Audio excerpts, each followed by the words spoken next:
Nah, teman pencinta tanaman buah, setelah kita melakukan pemanenan dari pohon ke pohon, kita mencari buah sawo yang matang di pohon. Selanjutnya buah itu kita kumpulkan, ya, kita kumpulkan dalam satu wadah. Kemudian kita masukkan ke dalam karung untuk menuju proses selanjutnya, yaitu proses pembersihan daripada buah itu, sehingga nanti pada saat kita melakukan pemeraman, buah itu sudah bersih secara keseluruhan, ya.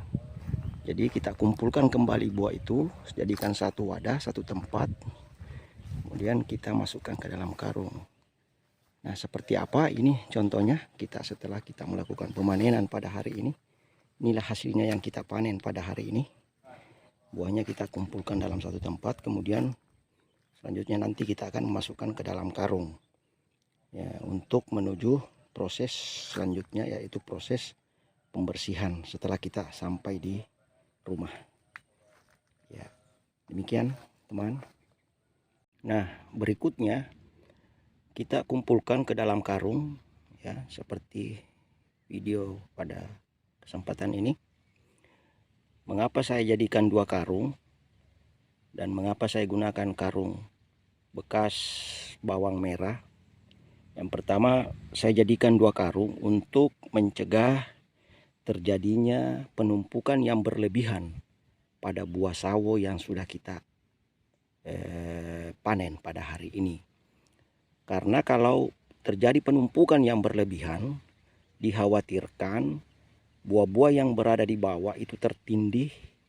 Akibatnya nanti tingkat kematangan buah itu tidak sempurna, bahkan buah menjadi rusak karena terlalu banyak tekanan dari atas.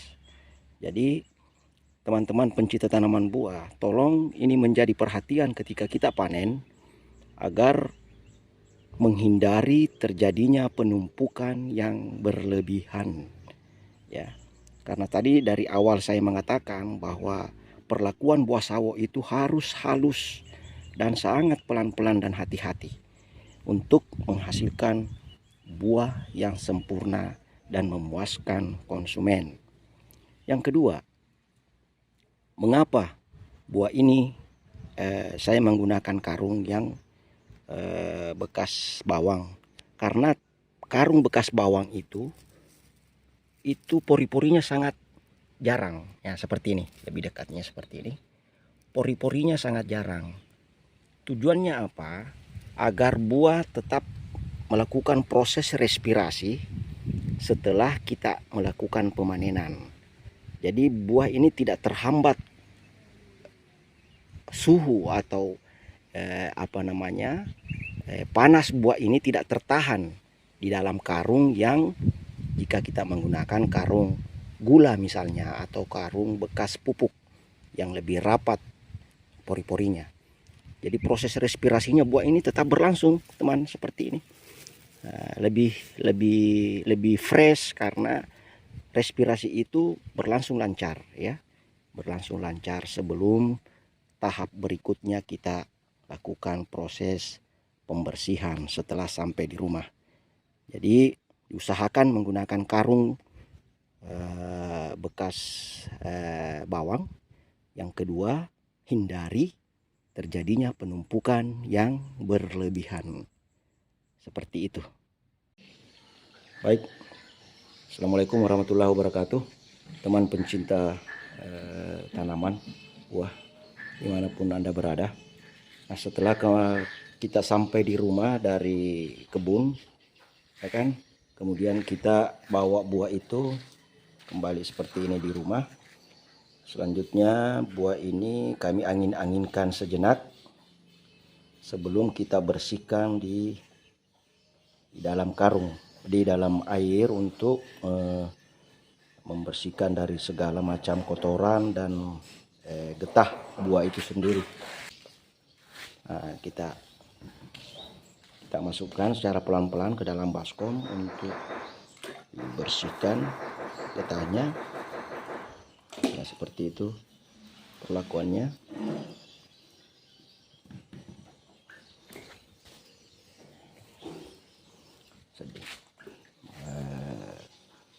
Selanjutnya kita bersihkan permukaannya. Sebentar saya perlihatkan caranya. Nah, kita selesaikan semua itu sampai semua buah dibersihkan satu-satu. Jadi nanti hasilnya akan kelihatan lebih menarik setelah dibersihkan kulit arinya dan dibersihkan dari segala macam kotoran yang melengket maupun yang getah yang ada dari buah itu sendiri, ya.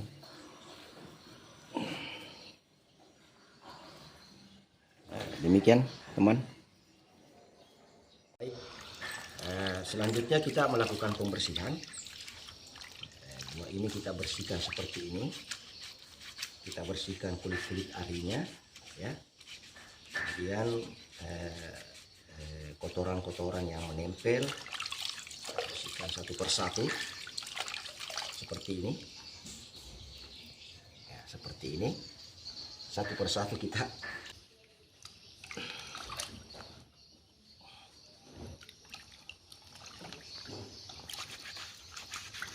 ambil lagi.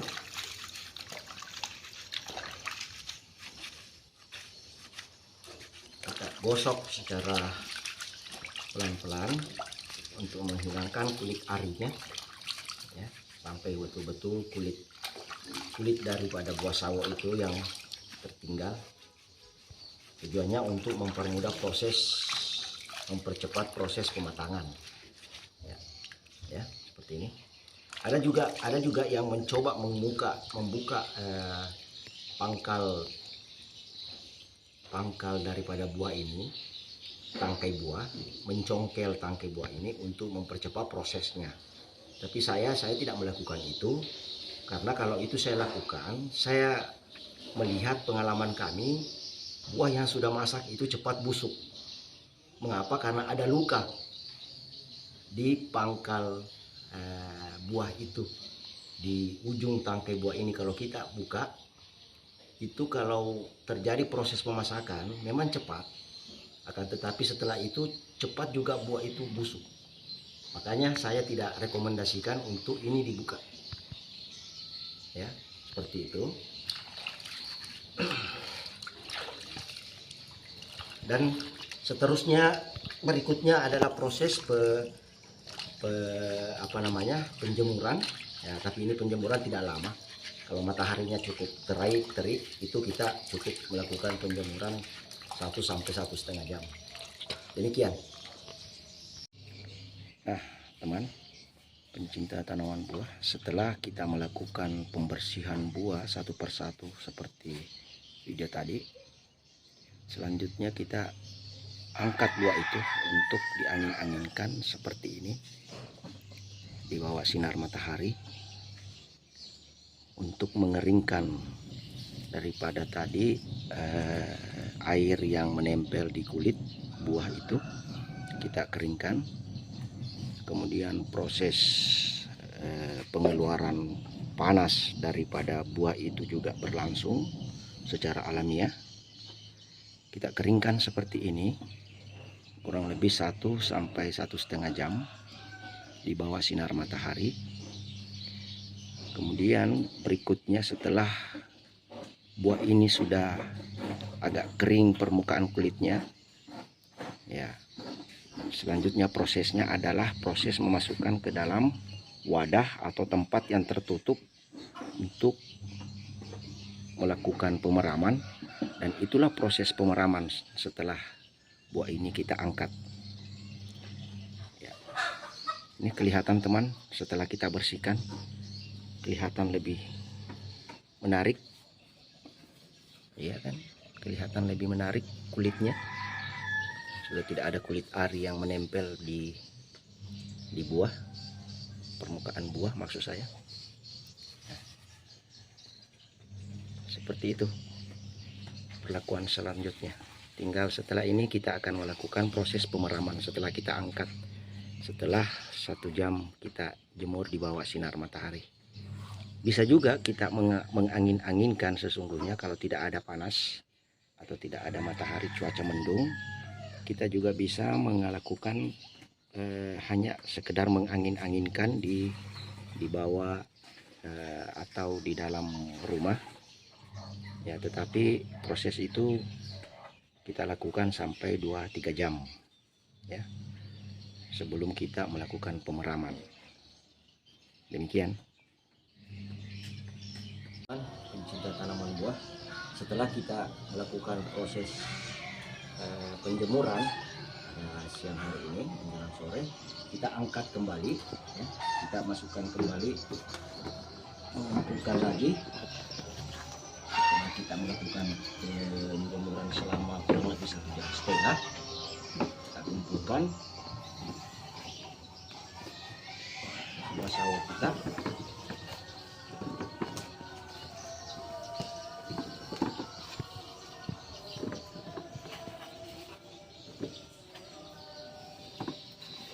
Seperti ini.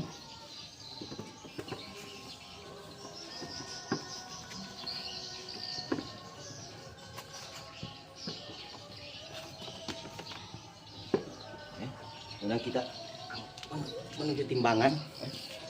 Ini. Bukan penimbangan. Proses berikutnya adalah melakukan penimbangan untuk mengetahui berapa berat daripada buah hasil panen kita pada panen kali ini. Di sini tercatat 8 kg.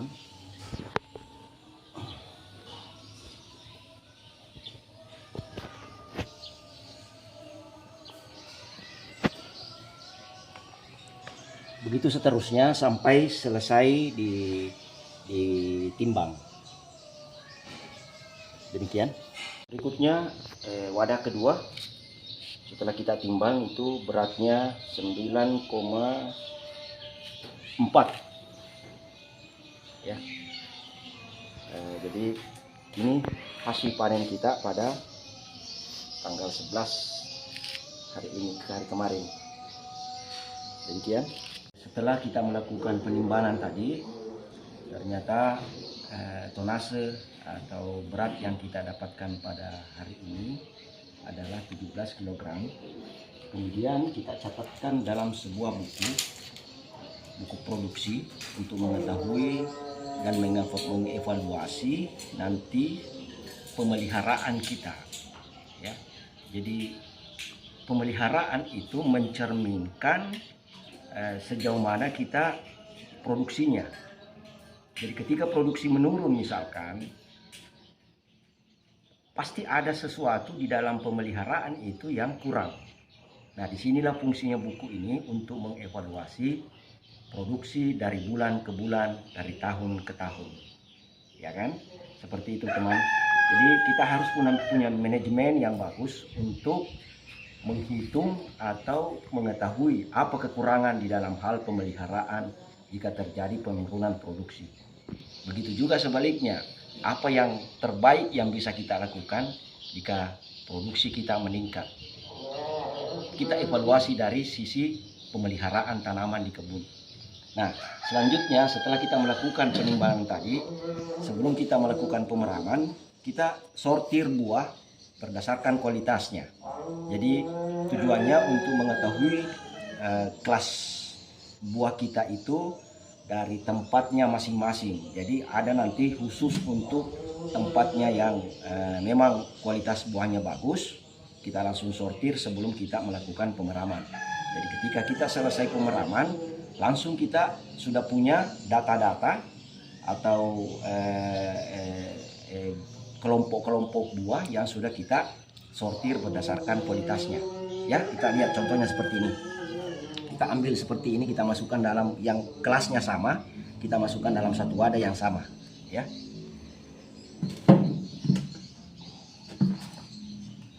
Seperti ini.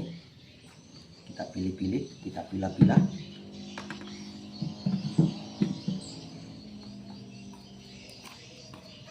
Tidak apa-apa kecil juga menjadi masuk dalam satu tempat dengan yang besar tadi, karena kita melihat dalam hal ini adalah tingkat kematangan buah.